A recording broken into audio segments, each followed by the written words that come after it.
রাঙ্গামাটিতে জামায়াতের 5 দফা দাবিতে বিক্ষোভ সমাবেশ। মেহেদী হাসানী রিপোর্টে।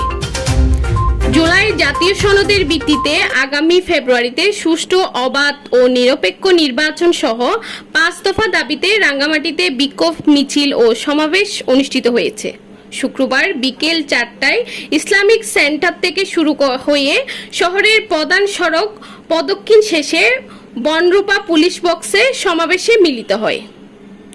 সমাবেশে সভাপতিত্ব করেন রাঙ্গামাটির পৌরসভার আমির মোহাম্মদ মাইনুদ্দিন, সঞ্চালনা করেন পৌর জামায়াতের অ্যাসিস্ট্যান্ট সেক্রেটারি অ্যাডভোকেট রহমতুল্লাহ। প্রধান অতিথি ছিলেন জেলা জামায়াতের আমির অধ্যাপক আব্দুল আলিম।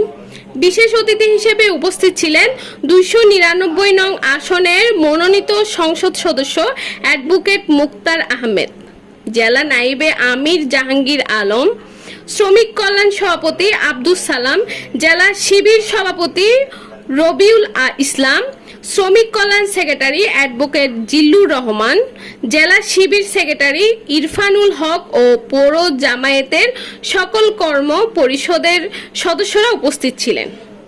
5 দফা দাবিগুলো হলো: 1. জুলাই সনদের ভিত্তিতে ফেব্রুয়ারিতে নির্বাচন আয়োজন। 2. সকল দলের অংশগ্রহণ নিশ্চিতকরণ। 3. শিক্ষা, স্বাস্থ্য ও কর্মসংস্থানের নিশ্চয়তা। 4. প্রান্তিক জনগোষ্ঠীর ন্যায্য অধিকার প্রতিষ্ঠা। 5. রাষ্ট্রীয় দমন পীড়ন বন্ধ।